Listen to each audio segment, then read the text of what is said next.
Over the past week, heads of state from around the world have gathered in New York City at the United Nations for the General Assembly's general debate. After Friday's session, Russia's Foreign Minister Sergei Lavrov held a press conference at the UN. He largely dealt with the Ukraine situation, and we bring you excerpts of that through an English translator now.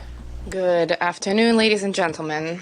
Thank you very much for your interest in the work of our delegation. I'm confident that you are familiar with those statements which we delivered at the Security Council on Wednesday and at the General Assembly that was just delivered.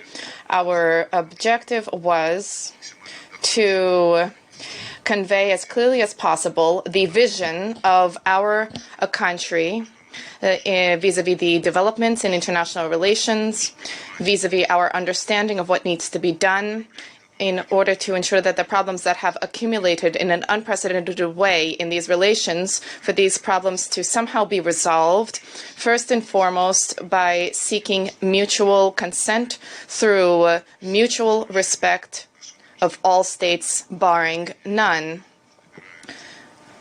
This is a policy which is increasingly supported by countries in the global south.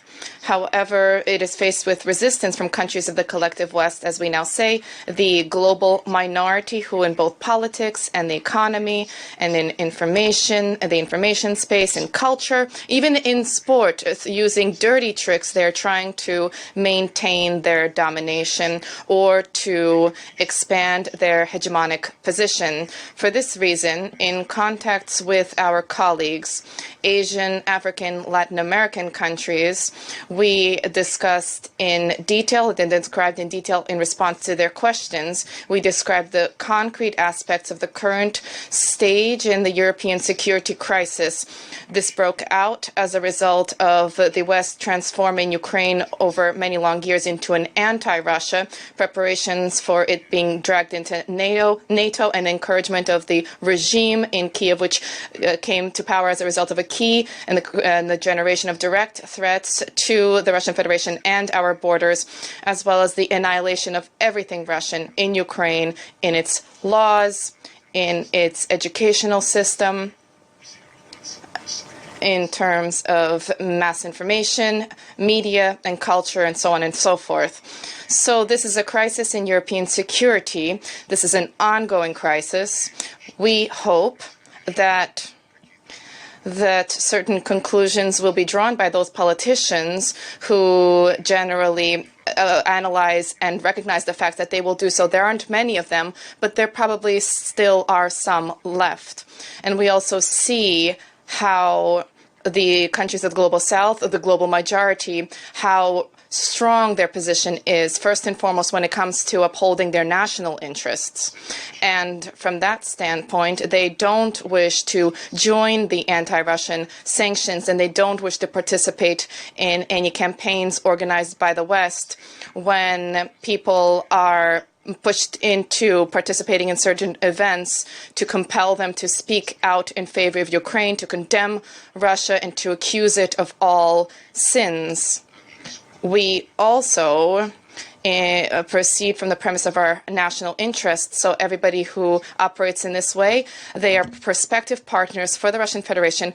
There were more than 30 meetings with colleagues, and we discussed with them prospects for bilateral relations where there are many new, interesting, and promising projects which we stand ready together with our friends to implement on the basis of mutual benefit.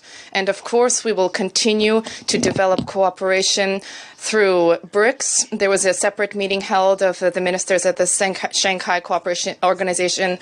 There was a ministerial meeting on the sidelines of the General Assembly of the SCO. There was a meeting of the CSTO, Collective Security Treaty Organization, on cooperation and trust building in Asia. And of course, we trust that all of these regional associations will proactively buttress the processes of reform of the United Nations, making this more sustained and legitimate in nature.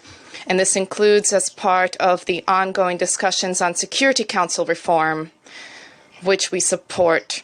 I don't wish to continue to speak in this way. I'd rather respond to your questions now. Goes to UN Correspondent Association President Valeria Rebecca, please. Thank you, Mr. Minister, on behalf of the United Nations Correspondent Association for this press conference. It's Valeria Rebecca from ANSA Newswire. So my question is, if Ukrainian President Zelensky withdraws the decree prohibiting negotiations, would Russia sit at the negotiating table with or without conditions? It would be only you and Ukraine, or do you want UN to lead the process? Do you think the presidential election in Russia could be an obstacle to a possible peace negotiation before March? And lastly, Ukraine has announced a peace summit with every nation that is against Russian aggression. How do you evaluate this proposal? Thank you so much.